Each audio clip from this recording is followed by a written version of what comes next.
Alléluia, soyez bénis ce matin.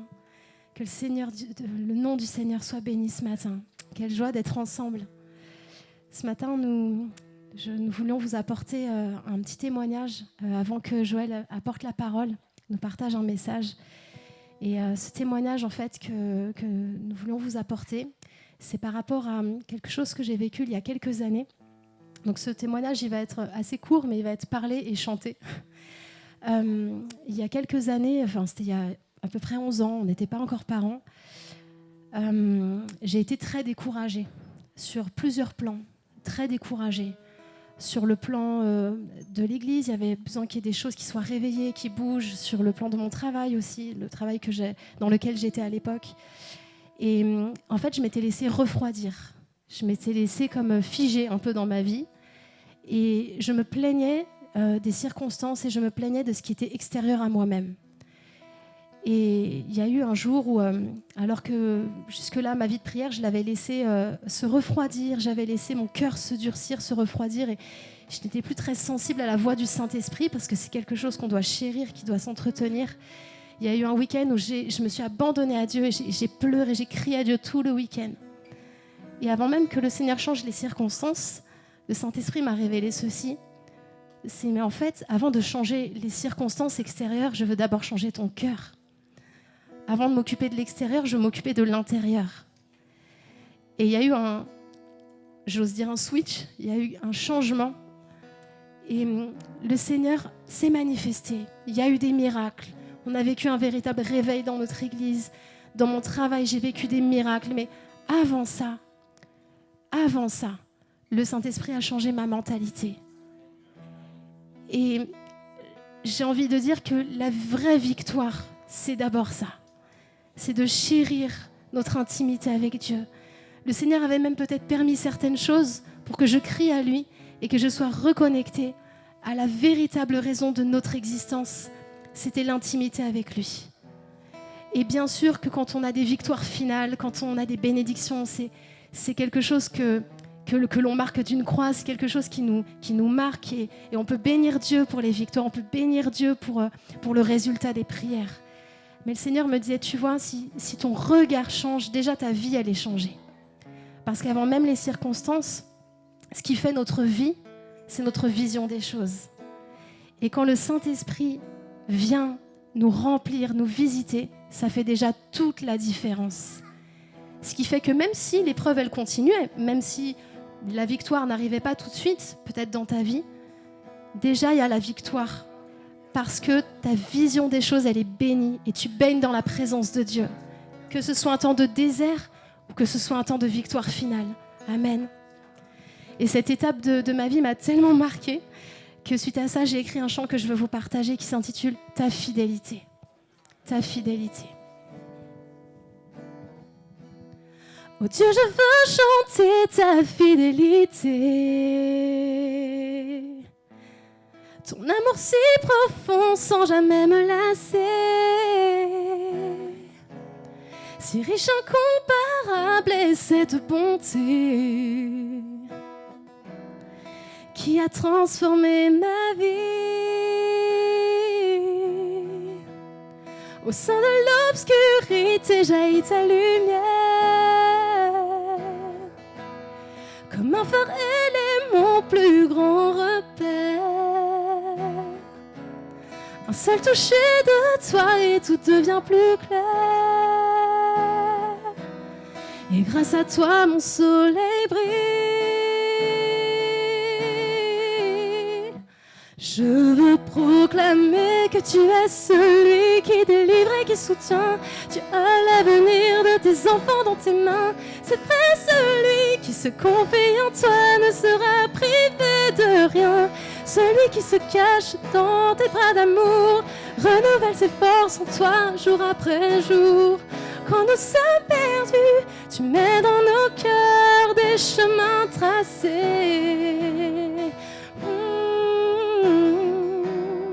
Et quand je pense à ce que j'étais loin de toi, avec ce vide qui n'attendait que ta voix, toi qui me connais mieux que personne ici-bas,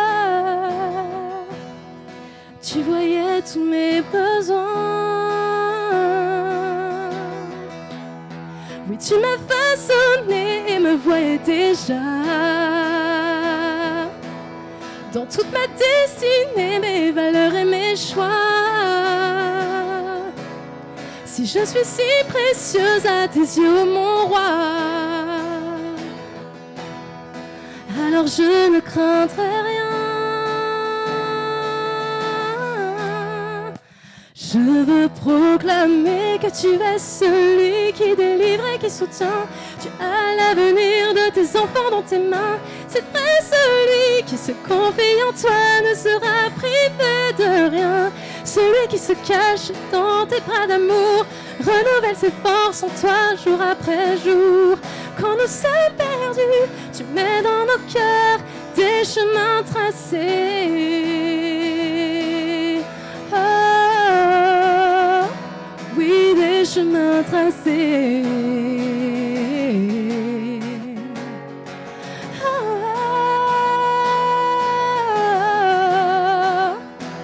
c'est ta fidélité.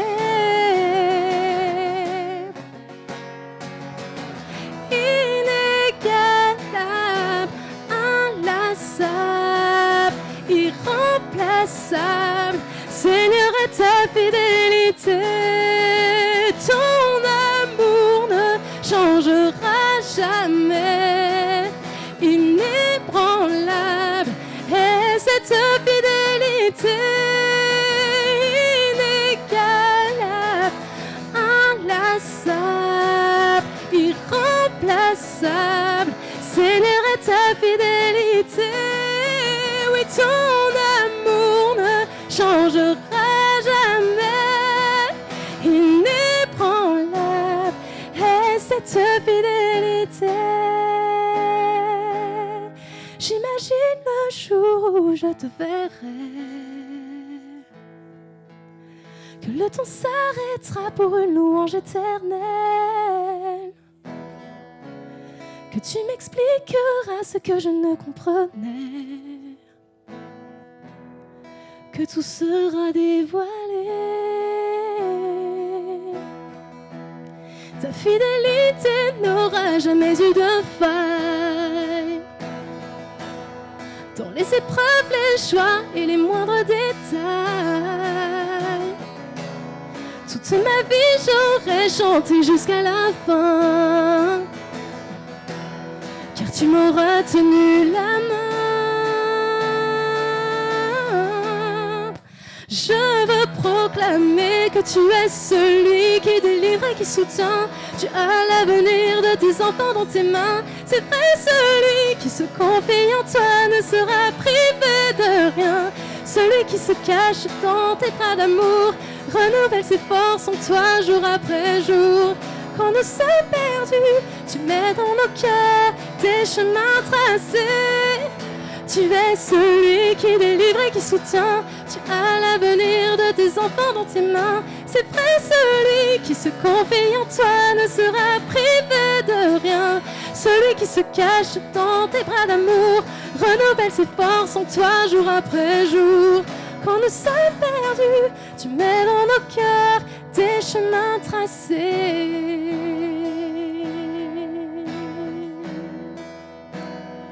Le psaume 84 nous dit « Heureux l'homme dont tu es la force, dans son cœur se trouvent des chemins tout tracés. » Alléluia.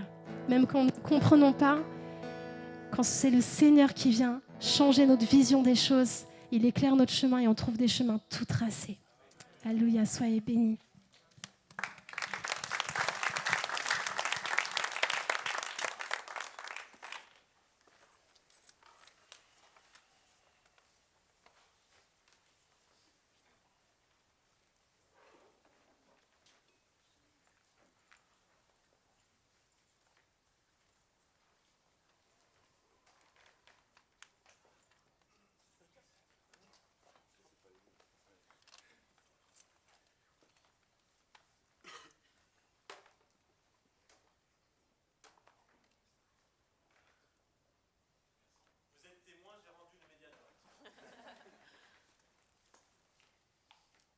Amen, on en parlait juste avant. Que le Seigneur soit béni. Que le Seigneur soit béni. Amen. Est-ce que vous allez bien ce matin? Amen. Béni soit le nom du Seigneur. On est bien dans la présence du Seigneur. Amen. Nous vivons un temps de grâce ce matin. Est-ce que vous êtes conscient de cela? Chaque fois qu'on entre dans la présence du Seigneur, on vit un temps de grâce. C'est un temps à part, c'est un temps privilégié. Et sans transition, ce matin, le thème de la prédication, ça veut bien être affiché, ça va parler de ce temps de grâce auprès du Seigneur. J'aimerais qu'on puisse parler ensemble du lieu secret ce matin. Alors avant de commencer, je veux vous saluer. Je vous salue au nom de l'Église Espérance, qui est à Porcheville. Vous êtes à l'heure avec Mathias, on est vraiment frères et sœurs. Hein. Vraiment, Vie et Foi et Espérance sont vraiment ensemble. Et ce matin, on sait qu'on est ensemble aussi par l'Esprit. Donc vous avez les salutations de Pasteur Bernard, vous avez les salutations de l'Église. Et vraiment, on remercie Mathias, Isabelle pour l'invitation ce matin. Est-ce qu'on peut prier ensemble, frères et sœurs? Gardez dans votre cœur ce thème ce matin, le lieu secret. Béni soit ton nom, Seigneur. Seigneur, c'est ton moment. Et c'est ta parole. Alors sois libre maintenant au nom de Jésus. Comme ça a été dit même dans les chants, dans les prières, ni par puissance, ni par force, Seigneur. Ni par intelligence, ni par capacité, ni par charisme, ni par volonté humaine, mais par ton esprit, Seigneur. Et nous voulons vraiment dire Amen, Seigneur. Amen à ton esprit. Saint-Esprit, tu as toute la place. Fais ton œuvre maintenant comme tu le veux, de la manière dont tu le veux. Surprends-nous, étonne-nous, visite-nous, change-nous, afin que nous soyons ce peuple qui est à ta gloire, l'image du Dieu vivant. Vraiment, on aspire à ça ce matin, Seigneur. C'est une fois qu'on a goûté à toi, Seigneur, on en veut plus. Nous voulons dire vraiment plus de toi ce matin, Seigneur. Plus de toi dans les profondeurs. On ne veut pas avoir de l'eau jusqu'aux chevilles, on ne veut pas avoir seulement de l'eau jusqu'aux genoux, pas seulement jusqu'à la taille, mais on veut que tu nous immerges ce matin au nom de Jésus. À toi soit la gloire. À toi soit la gloire. Amen. Amen, frères et sœurs, ce lieu secret. Dans une semaine, on va célébrer Pâques. Amen. On va fêter Pâques, on va fêter la victoire de Jésus-Christ sur la mort. On va fêter la victoire de Jésus-Christ sur les ténèbres. On va fêter la victoire de Jésus-Christ sur ton péché. Ton péché a été vaincu il y a 2000 ans. Une fois pour toutes. Une fois pour toutes, ton péché a été vaincu il y a 2000 ans. Et on va fêter ça dans une semaine. On va fêter la mort de Jésus à la croix, sa résurrection parce qu'il a vaincu la mort. Et à Pâques aussi, Jésus, il nous a réconciliés avec Dieu. Le but n'était pas seulement de nous rendre tout purs, tout parfaits, et qu'on continue à marcher dans ce monde comme avant. Jésus est venu nous réconcilier avec Dieu. Et ce matin, le Seigneur t'appelle et il te dit « Je veux être réconcilié avec toi. » Je l'ai même voulu avant toi, avant que tu existes, alors que tu étais encore sans force. Christ est mort pour toi. Jésus est venu et à la Pâques, il nous a réconciliés avec Dieu. À sa mort, la Bible nous dit que le voile de séparation du lieu saint au lieu très saint, il a été déchiré. Et ça n'a pas été fait par la main d'un homme, ça a été fait par la puissance de Dieu. Parce que le voile, tu le sais, il a été déchiré du haut jusqu'en bas, par la volonté de Dieu. C'est Dieu qui a déchiré ce qui nous séparait de sa présence. Et dans une semaine, on va fêter Pâques. On va célébrer Pâques. Mes frères et sœurs, pour Jésus, ça n'a pas été la fête.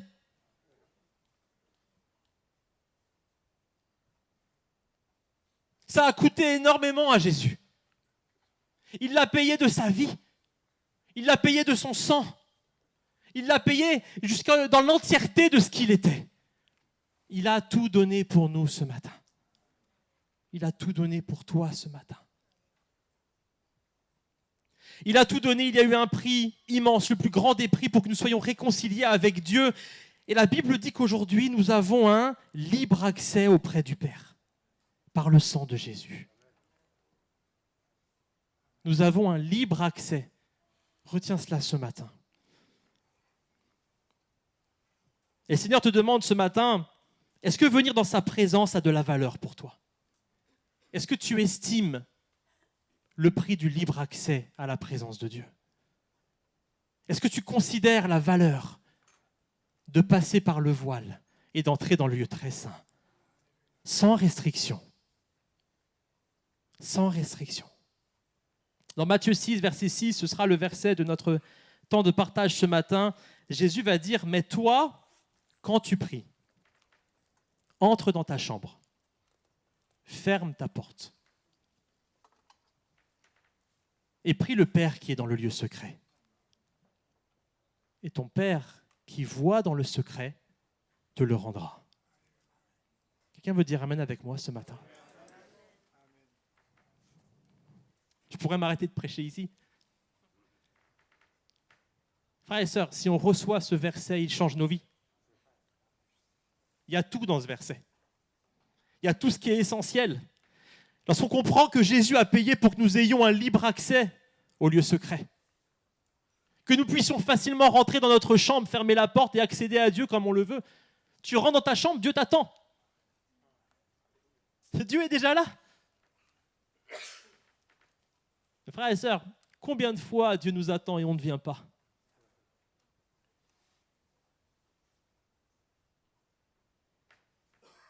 Le lieu secret, frères et sœurs, c'est le lieu sur lequel nous devons veiller par-dessus tout. Et c'est un lieu malheureusement qui est beaucoup négligé aujourd'hui. C'est un endroit stratégique, le centre névralgique. Tout part de là. Ta vie chrétienne repose sur le lieu secret.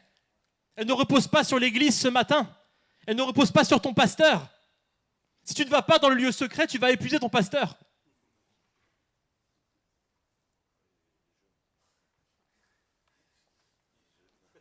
Il est jeune.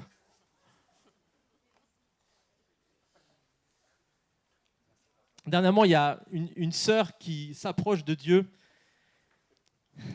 qui m'envoie beaucoup de messages. Parce qu'elle a besoin de beaucoup de conseils, elle a besoin vraiment de l'épaule du pasteur, de la compassion du pasteur, d'être guidée par le pasteur. Et elle n'aime pas quand je ne réponds pas dans la minute. Parce qu'il lui faut une réponse tout de suite. Et je le sais, parce que quand ça ne lui a pas plu, elle supprime le message qu'elle m'a envoyé sur WhatsApp. Pour me montrer, pasteur, il y a eu un message, mais tu n'as pas répondu. Toute ressemblance avec des faits ou des personnes ayant existé, etc., etc., etc. Et un jour, elle m'envoie un message, elle supprime le message, oui, parce que j'étais occupé avec les autres brebis. Et elle me renvoie, donc je vois qu'elle a supprimé le message, et donc je lui envoie, je fais un peu exprès de la laisser mariner, j'avoue. Et j'attends le soir et je lui dis, ma sœur, je vois que tu as supprimé un message, tu voulais me dire quelque chose? Et elle me dit oui. Mais finalement, je suis parti prier et Dieu m'a répondu. Et je lui ai répondu un grand Alléluia. J'aurais pas donné meilleure réponse. J'aurais pas pu dire mieux que ce que Dieu lui a dit dans le lieu secret. Le lieu secret, c'est le lieu de rendez-vous, le lieu du rendez-vous de ta relation avec Dieu. Et frères et sœurs, on l'oublie, mais Jésus, il allait tous les jours au lieu secret. Jésus, il chérissait le lieu secret. On sait beaucoup de choses sur Jésus. On les sait sur ses miracles, sur ses prodiges, sur les signes. On a les récits de ses enseignements, n'est-ce pas? Et j'espère que tu vas lire les évangiles. Mais est-ce que tu as remarqué qu'on ne sait quasiment rien sur son lieu secret? Il y a un événement du lieu secret que l'on sait de lui, c'est Gethsémanée. Prends les évangiles. On ne sait pas grand-chose sur le lieu secret. Pourquoi? Parce que c'était secret. Et ça n'appartenait qu'à Jésus et à Dieu. Et il ne voulait surtout pas qu'on vive le secret comme Jésus l'a vécu. Il voulait que nous allions vivre notre lieu secret avec Dieu. Pourtant, Jésus aussi, il avait plein de bonnes excuses pour ne pas y aller, certainement. Il avait des milliers de personnes à aller nourrir, il avait tous les démoniaques à aller chasser les démons, il y avait les guérisons, il y avait l'enseignement des disciples, il avait 1000 choses à faire, il était tellement occupé, peut-être que tu es très très occupé toi aussi pour ne pas aller dans le lieu secret. Mais Jésus lui donnait toujours la priorité à Dieu, la priorité au lieu secret. Parce que le lieu secret, c'est le lieu le plus extraordinaire du monde, frères et sœurs. Le lieu secret est le lieu le plus extraordinaire du monde. Le lieu secret est le lieu le plus extraordinaire du monde. Et quand tu y as goûté, tu le sais. Tu le sais. Il se passe des grandes choses dans le lieu secret parce que Dieu y est présent. Dans le lieu secret, Dieu parle. C'est vrai, Dieu parle dans le lieu secret. Dans le lieu secret, Dieu te révèle ses projets. Dans le lieu secret, Dieu te donne sa puissance. Dans le lieu secret, Dieu te fortifie dans tes combats. Dans le lieu secret, Dieu te fait même remporter la victoire. Ça se passe dans le lieu secret. Et combien de fois nous venons dans le lieu secret après la bataille? Alors que c'est le premier endroit où nous devrions aller. Dans le lieu secret. Je vais dire quelque chose qui risque de piquer un petit peu, vous m'en excusez. Votre pasteur est là pour aller vous plaindre après. Et il me le renvoie quand il est à Porcheville, il est terrible. Frères et sœurs, l'état de ta foi va dépendre de ton lieu secret. Et on va le voir après, ça va être même beaucoup plus profond que ça, parce que quand Jésus il emploie les termes. L'état de ta foi va dépendre de l'état de ton lieu secret. Si tu ne vis rien avec Dieu, c'est que tu n'es pas au rendez-vous du lieu secret. C'est impossible. C'est impossible de ne rien vivre avec Dieu si tu vas dans le lieu secret. C'est impossible. Quand le lieu secret est négligé, ta foi est en mauvais état. Mais quand le lieu secret est actif, alléluia, ta foi est inébranlable. Et là, comme ça a été dit, quand je marche dans la vallée de l'ombre de la mort, je ne crains aucun mal. Parce que tu es avec moi. Parce que je te connais dans le lieu secret. Parce que je connais mon Dieu. Alors ce matin, le Seigneur te demande, est-ce que tu vas dans le lieu secret? Et comment vas-tu dans le lieu secret? On va le voir ensemble. Est-ce que c'est un lieu qui est négligé? Est-ce que peut-être même, tu ne sais plus comment on y va? Jésus va dire, c'est à toi d'entrer dans le lieu secret. Je crois que le Seigneur, il a fait sa part. Il a payé un grand prix pour avoir ce lieu secret. Et c'est toi qui as... Jésus t'attend à l'intérieur. Est-ce que tu as... Peut-être qu'elle est perdue, la clé. Le Seigneur t'appelle ce matin. Et Jésus va dire dans ce passage de Matthieu 6, entre dans ta chambre. Jésus dit à l'église ce matin, entre dans ta chambre. Frères et sœurs, une rencontre, ça se fait quand deux personnes viennent l'un vers l'autre. Si tu vas à un endroit de rendez-vous et que l'autre ne vient pas, c'est un rendez-vous raté. Et il y a des rendez-vous spirituels ratés. Dieu est venu vers nous. Il désire nous rencontrer dans le lieu secret. Et toi, frère, toi, sœur, tu dois aussi désirer aller dans le lieu secret. Ne crois pas que ta chair va vouloir y aller toute seule. À un moment, il faut se lever et y aller. Au contraire, ta chair, elle va tout faire pour que tu n'ailles pas dans le lieu secret. Ça va te rappeler les enfants. Ça va te rappeler le travail. Ça va te rappeler ton activité, tes loisirs. Tellement de freins, tellement de choses pour que tu n'y ailles pas. Mais toi, tu dois désirer aller dans le lieu secret. Pour y aller, il faut avoir envie de passer du temps avec Dieu. Ça veut dire que tu aimes Dieu. Franchement, le lieu secret, c'est un révélateur de l'amour que nous avons pour Dieu. Parce que quand on aime quelqu'un, on passe du temps avec. Et dans Matthieu 6, ça va piquer à nouveau, votre pasteur est toujours là. Dans Matthieu 6, Jésus va réprimander ceux qui ne vont pas dans le lieu secret. Je suis sérieux, on va le voir ensemble. Vous allez voir les mots, ça pique. Dans Matthieu 6, Jésus réprimande ceux qui ne vont plus dans le lieu secret parce que leur cœur n'y est plus attaché. Ce sont des personnes qui se disent disciples, ils agissent comme des disciples, ils ressemblent à des disciples, mais ils ne sont plus vraiment des disciples. Dieu n'est plus là. Ils ne font plus toutes ces choses à cause de leur cœur pour Dieu, ils le font pour être vus des hommes. Et que les hommes disent toujours d'eux, c'est bon, c'est un bon chrétien. Regardons ensemble. Au verset 2 de Matthieu 6, Jésus parle de l'aumône. Et il va dire, quand tu fais l'aumône, ne sonne pas de la trompette devant toi comme font les hypocrites dans les synagogues et dans les rues, afin d'être glorifiés par les hommes. En vérité, je vous le dis, ils ont reçu leur récompense. Mais quand tu fais l'aumône, que ta main gauche ne sache pas ce que fait ta main droite, afin que ton aumône se fasse en secret. Et ton Père, qui voit dans le secret, te le rendra. Au verset 5, le Seigneur nous parle de la prière. Lorsque vous priez, ne soyez pas comme les hypocrites qui aiment à prier debout dans les synagogues et au coin des rues et à l'église Vie et Foi, pour se montrer aux hommes. En vérité, je vous le dis, ils ont reçu leur récompense. Mais toi, quand tu pries, entre dans ta chambre, ferme ta porte et prie ton Père qui est dans le lieu secret. Et ton Père qui voit dans le secret te le rendra. Jésus va parler aussi du jeûne. Et il va dire au verset 16, lorsque vous jeûnez, ne prenez pas un air triste et comme les hypocrites. Ils se rendent le visage tout défait pour montrer aux hommes qu'ils jeûnent. En vérité, je vous le dis, ils ont reçu leur récompense. Mais toi, quand tu jeûnes, parfume ta tête, lave ton visage, afin de ne pas montrer aux hommes que tu jeûnes, mais à ton Père. Montre à ton Père que tu jeûnes, montre à lui seul. Il est là dans le lieu secret et ton Père qui voit dans le secret, il te le rendra. Quelqu'un veut dire amen avec moi ce matin? Et cette parole, elle est extraordinaire. Elle est incroyable. Parce que Jésus, il ne va pas réprimander des pécheurs là.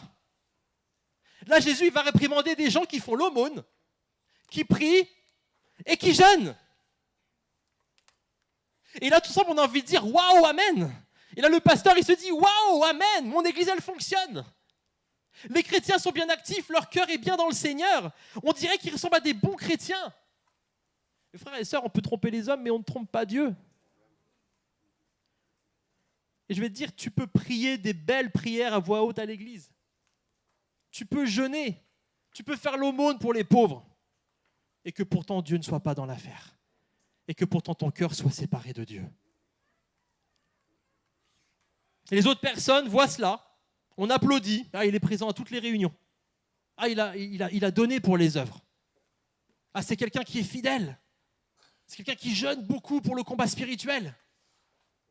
Les hommes applaudissent et ils disent bravo. Bravo. Pardon, j'ai coupé le micro. Frères et sœurs, c'est ce qu'on appelle la religion. Ce sont des actes vides de Dieu. Je répète, ce sont des actes vides de Dieu. Et Dieu te dit, tes actes ne m'intéressent pas. Les sacrifices qui plaisent à l'Éternel, c'est un esprit brisé.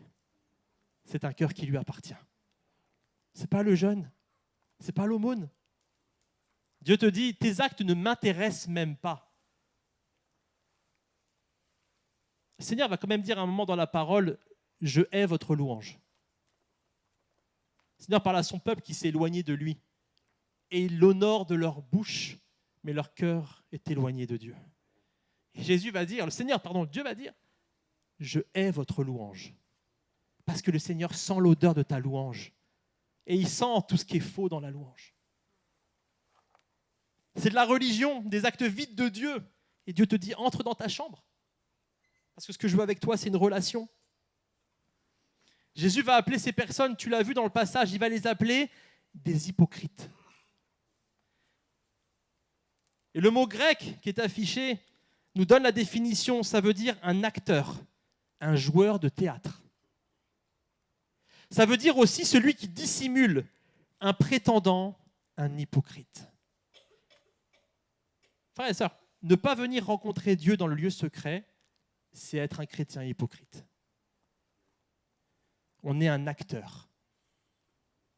On joue aux chrétiens, comme une pièce de théâtre. Ne pas venir dans le lieu secret, c'est comme cette pièce de théâtre pour que les autres, les hommes, eux, voient et applaudissent.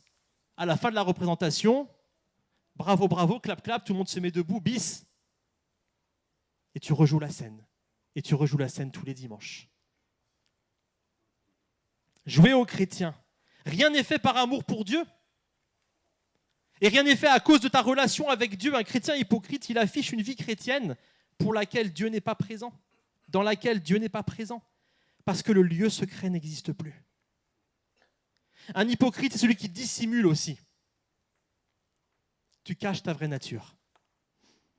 Tu dissimules ce qui est réellement au fond de ton cœur. Derrière une façade d'actes chrétiens qui ne sont pas tirés du lieu secret. On cherche à donner une bonne image, mais qui est finalement une fausse image de soi. On se ment à nous-mêmes, on ment aux autres. Et puis on ment à Dieu. On prétend qu'on est un bon chrétien, alors qu'à l'intérieur, c'est tellement sec spirituellement. Frères et sœurs, si tu ne viens pas dans le lieu secret, avec Dieu, tu seras secret avec les hommes. Je répète, si tu ne viens pas dans le lieu secret avec Dieu, tu seras secret avec les hommes.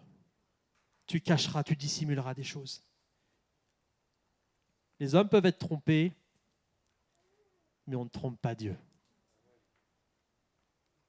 Et le jour où tu te présenteras devant lui, quel poids auront tes actes ?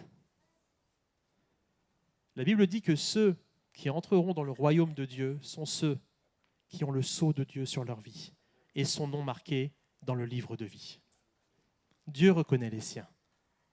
Ceux qui le connaissent, il les connaît. Être faux avec Dieu, avec les hommes, c'est être faux avec Dieu, je le disais. Et donc c'est un danger pour ton âme.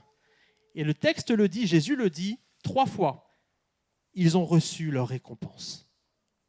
Vous avez voulu la récompense des hommes, vous aurez la récompense des hommes. Mais moi, je ne vous récompenserai pas. Alors Jésus te dit ce matin, entre dans ta chambre. Et il te dit aussi, ferme la porte. Peut-être que tu viens dans le lieu secret. Frères et sœurs, on a de plus en plus de mal à être totalement secret avec Dieu, dans un lieu à part. Un temps qui est complètement exclusif, un endroit complètement exclusif. Certains chrétiens viennent vers Dieu, passent du temps avec Dieu, mais ne se connectent plus vraiment à Dieu. La connexion avec Dieu. Ils ne vivent pas la puissance de la rencontre de Dieu dans le lieu secret. Pourquoi ? Parce que pour être connecté à Dieu, il faut se déconnecter du monde. Et si tu es encore un peu connecté au monde, c'est quelque chose qui se met entre toi et Dieu et qui empêche la puissance et la vie et l'esprit de Dieu de venir jusqu'à toi. Le lieu secret est un lieu qui est secret. Il faut donc fermer la porte et fermer la porte à tout. Fermer la porte à tout. Et c'est un vrai problème aujourd'hui parce qu'il n'y a plus rien de secret. Dieu veut du secret, mais nous ne savons pas être dans le secret. Nous ne savons pas être seuls et même parfois, frères et sœurs, on ne sait même plus être seul avec nous-mêmes. Ça angoisse certains d'être seul avec soi-même. Jésus, lui, il allait dans le désert. Et là, il rencontrait Dieu. On est tout le temps connecté. On est trop connecté. On n'arrive même plus à se déconnecter. J'aimerais très rapidement vous parler du syndrome FOMO, de l'anglais Fear of Missing Out, qui veut dire la peur de rater quelque chose ou l'anxiété de ratage. On est tellement connecté qu'on a inventé maintenant des mots pour désigner les maladies de connexion. Les problèmes de ne pas pouvoir se déconnecter. Il y a le syndrome FOMO. C'est une anxiété sociale caractérisée par la peur constante de manquer une nouvelle importante ou un autre événement quelconque donnant une occasion d'interagir socialement. Avec l'utilisation croissante d'Internet, une certaine proportion d'internautes développent une dépendance psychologique d'être en ligne, ce qui peut mener à une anxiété d'être hors connexion, s'exprimant sous la forme de peur de manquer quelque chose. Il est particulièrement présent chez les adolescents. L'hyperconnexion au monde devient maladif. On redoute d'être déconnecté du monde, frères et sœurs, mais on ne redoute plus d'être déconnecté de Dieu. Alors qu'un chrétien qui est déconnecté de Dieu, il est en danger, parce que l'adversaire rôde. Déconnecte-toi 2 secondes de Dieu et tu as les flèches qui te tombent dessus. Déconnecte-toi du centre névralgique, déconnecte-toi des généraux de l'armée, déconnecte-toi des lieux célestes et tu es seul au milieu du combat parce que sur ta vie en ce moment, il y a un combat spirituel. Et alors là, tu es la proie de l'adversaire qui t'envoie tous ses scuds. Et tu te dis, comment j'en suis arrivé là ? On redoute d'être déconnecté du monde, des réseaux, mais on ne redoute plus d'être déconnecté de Dieu. On a peur de rater quelque chose du monde, mais on n'a plus peur de rater quelque chose avec Dieu. Et Jésus, lui, va dire, ferme la porte. Ferme la porte à tout le reste. Et j'ai envie de le dire ce matin, il faut que tu fermes même la porte aux outils chrétiens. Il faut que tu fermes la porte aux outils chrétiens, à EMCI, aux plateformes que tu aimes bien, la louange sur Spotify, la louange sur YouTube, les bonnes prédications. Il y a des chrétiens qui n'arrivent plus aujourd'hui à louer Dieu sans un fond de musique, un fond de louange derrière. Ça fait combien de temps, mon frère, ma soeur, que tu t'es pas mis à genoux devant Dieu pour le louer avec ce qui vient juste de ton cœur? Ça se passe dans le lieu secret. Il faut fermer la porte au reste. Certains, quand ils veulent étudier la parole, le premier réflexe, c'est de mettre YouTube et de mettre leur prédicateur préféré. Frères et sœurs,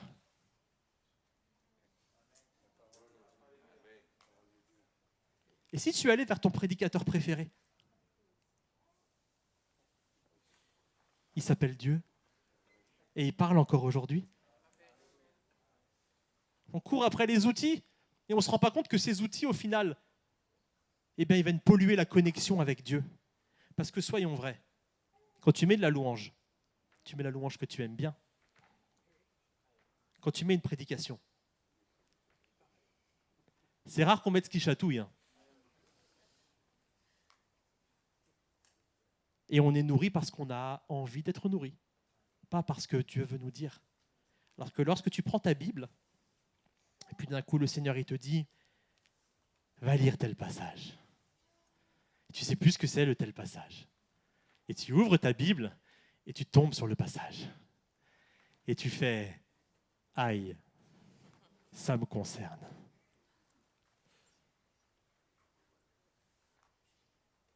Dieu le fait aujourd'hui, il parle comme ça aujourd'hui. La semaine dernière, il y a un jeune que je suis aussi aumônier de prison, en plus d'être pasteur. Et il y a un jeune qui est sorti de prison que je suis, il a 18 ans. Et maintenant, il habite à plus de 200 km de chez nous et c'est vrai que je le porte beaucoup dans la prière parce que je ne peux plus être... Il a habité près de chez nous pendant un temps, j'allais le voir tous les jours quasiment. Et là, il se retrouve à 250 km. Et j'ai dû faire une chose qui est difficile parfois en tant que pasteur, j'ai dû l'abandonner à Dieu.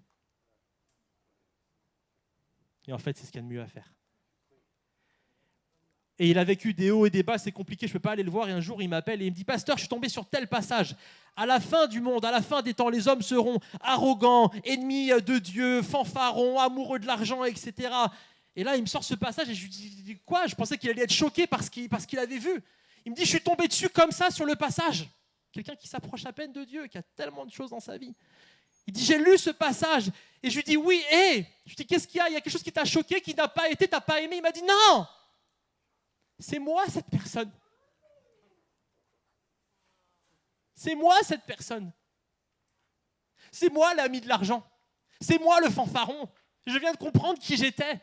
Qu'est-ce que je dois faire maintenant pour être sauvé?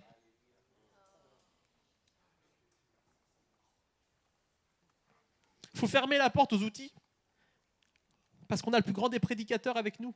Et sache que ta louange est la plus belle. C'est celle qui plaît à Dieu. C'est celle qui vient de ton cœur. Sur YouTube, on va consommer. Mes frères et sœurs, dans la présence de Dieu, il n'y a rien à consommer. C'est Dieu qui nous consume. C'est Dieu qui prend tout de nous. On consomme juste Dieu. Mais on n'est pas seul avec lui s'il y a tous ces outils. On n'a pas besoin de support humain, de prédicateurs, de groupes de louanges. Ces outils ne sont pas mauvais. Dieu n'est pas contre qu'on se fasse du bien. Mais notre vie spirituelle ne doit pas reposer dessus. Frères et sœurs, si un de ces quatre, Internet plante, il y aura beaucoup de chrétiens qui se sentiront très seuls à la maison.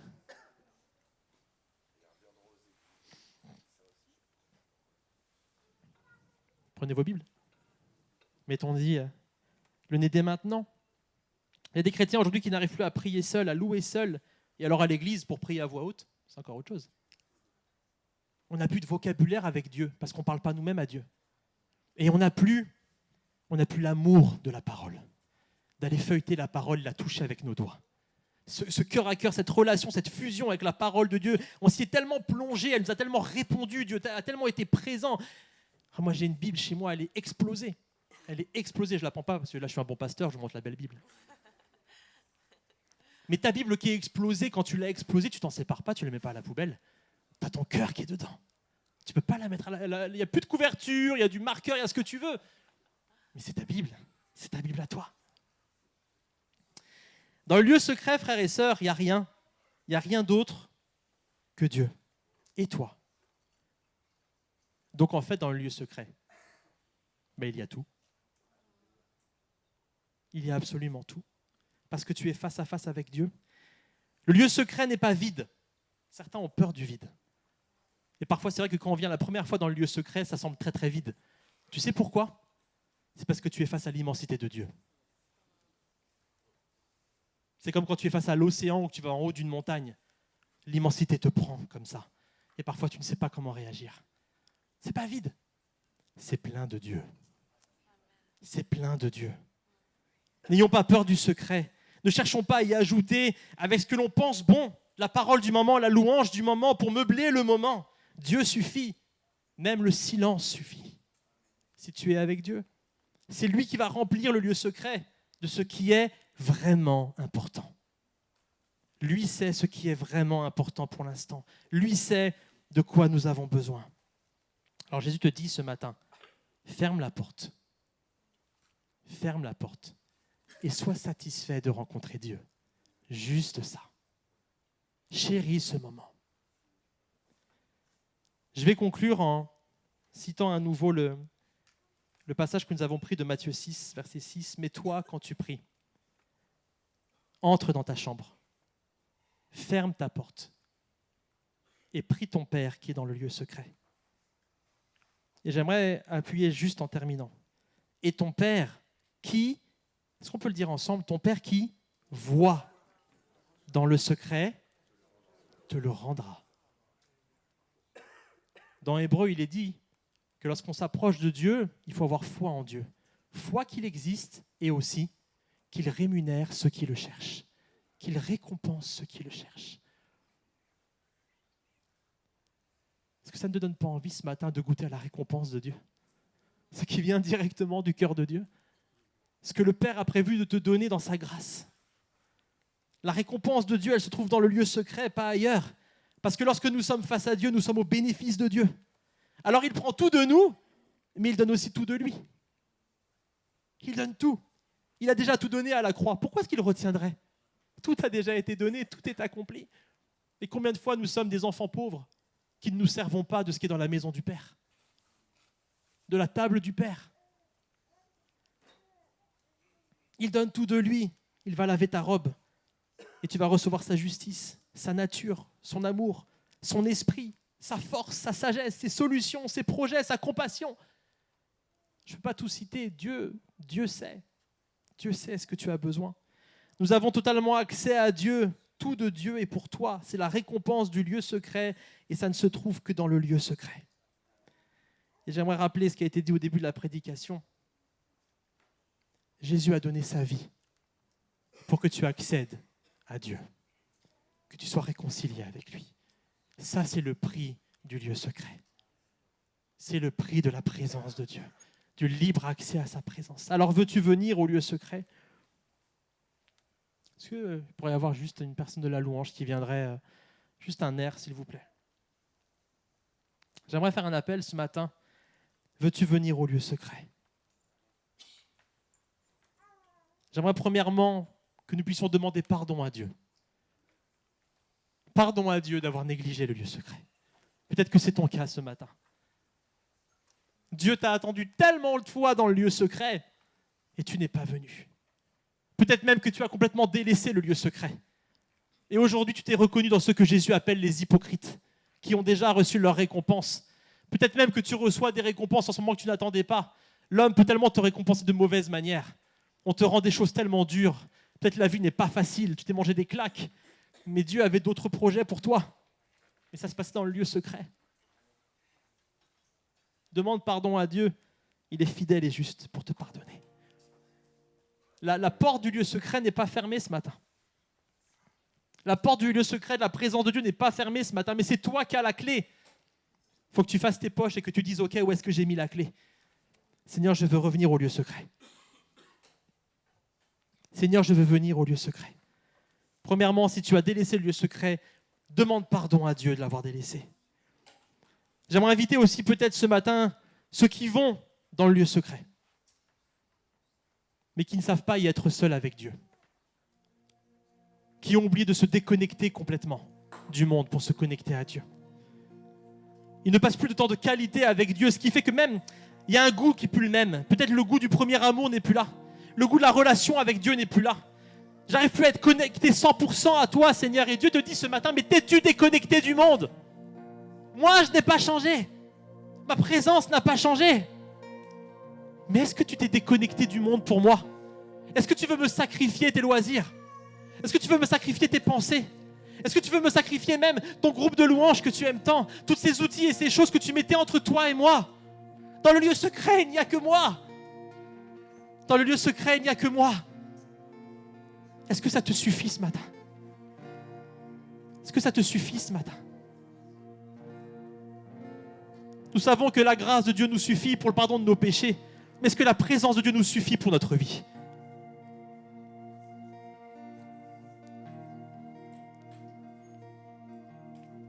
Ce matin, est-ce que quelqu'un veut répondre à l'appel de Dieu? Avant de répondre à cet appel, j'aimerais vraiment que tu te poses devant le Seigneur. Que tout puisse s'arrêter un instant, juste la musique qui continue. Et nos cœurs qui se connectent à Dieu. J'aimerais que tu fasses monter ta prière à Dieu. Parce que dans le lieu secret, on parle à Dieu. Ce n'est pas le pasteur qui parle. Ce n'est pas un appel, ce n'est pas une émotion que tu ressens. Dans le lieu secret, on est connecté à Dieu. Et c'est à toi de venir et de te connecter à Dieu.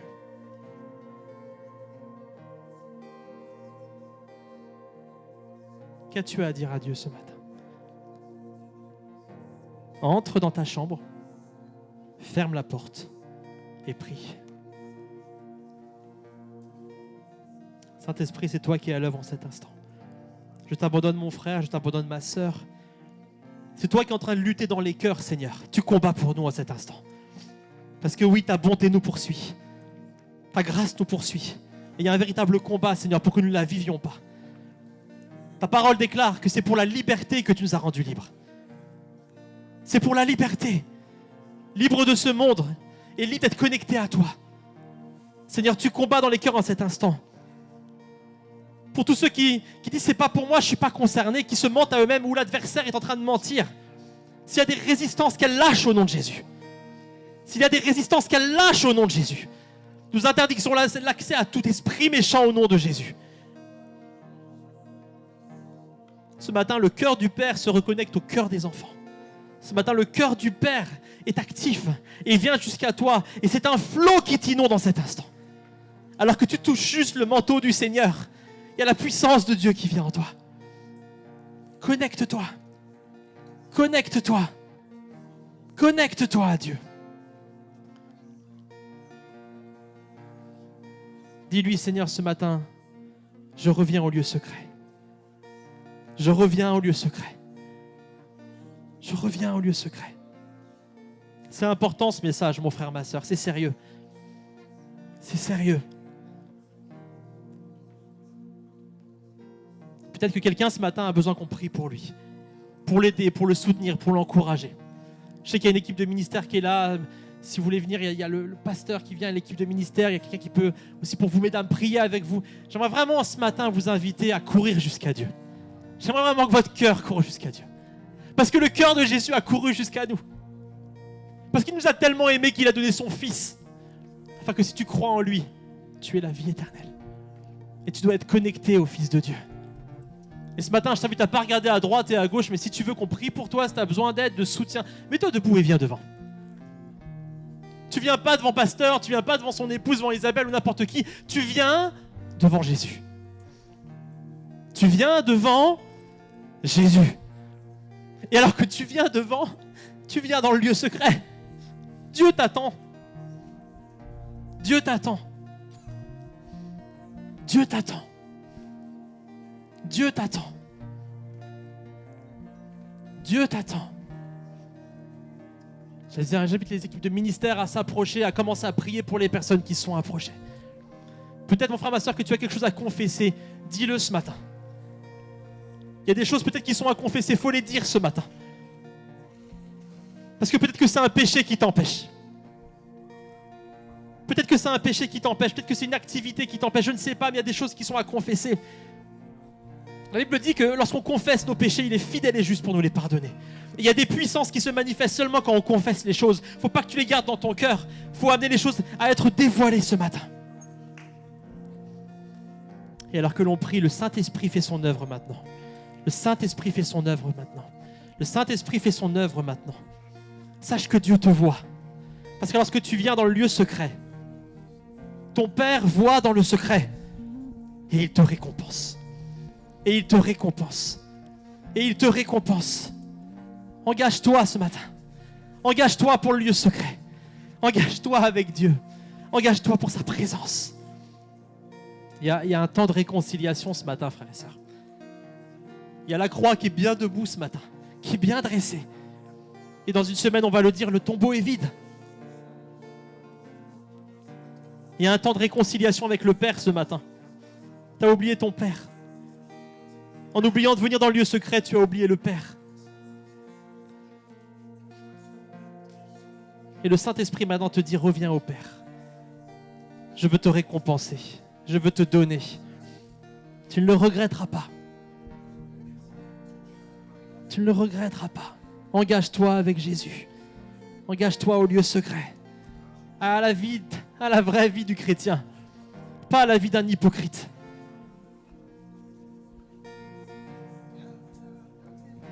Amen. Alléluia. Ta bonté me poursuit, Seigneur. Elle m'appelle à toi en cet instant.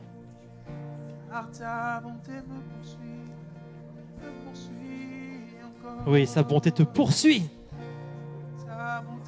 Alléluia. Alléluia. Déclare-le ce matin. Tu as été fidèle. Même lorsque j'ai été infidèle, tu es demeuré fidèle.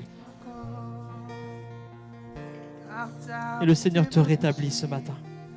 Le Seigneur te rétablit ce matin. Donne.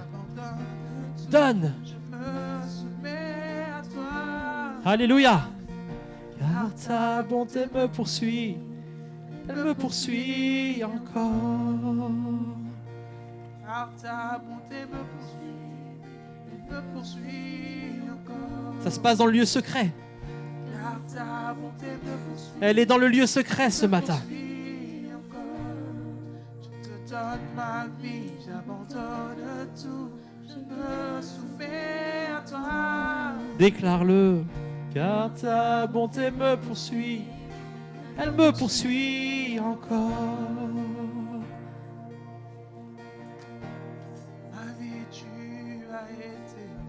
Jusqu'à aujourd'hui, 24 mars 2024, il a été fidèle.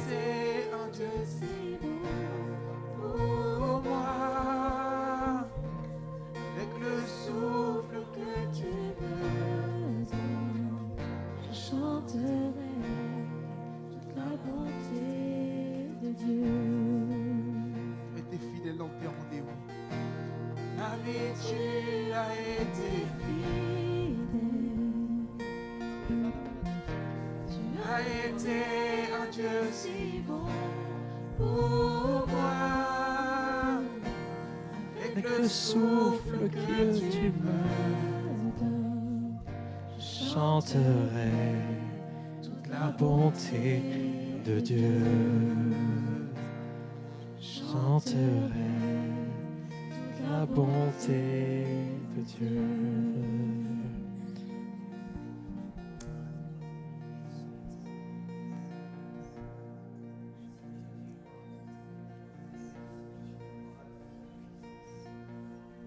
J'aimerais vous inviter à ce que juste pendant quelques instants, nous puissions tout arrêter. Nous arrêtons tout, toute la musique, les chants, qu'il y ait juste un silence dans l'assemblée. Et que pendant quelques secondes, avant que Pasteur Mathias reprenne la parole, nous puissions juste fixer nos regards sur Jésus. Fais-le.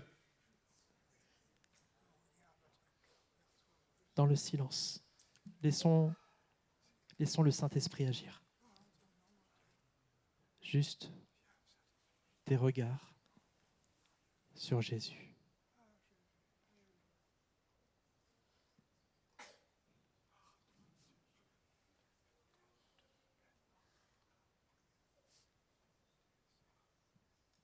Présentons-nous devant lui chaque jour de la même manière, dans le silence, juste pour le rencontrer, fixer notre regard sur lui.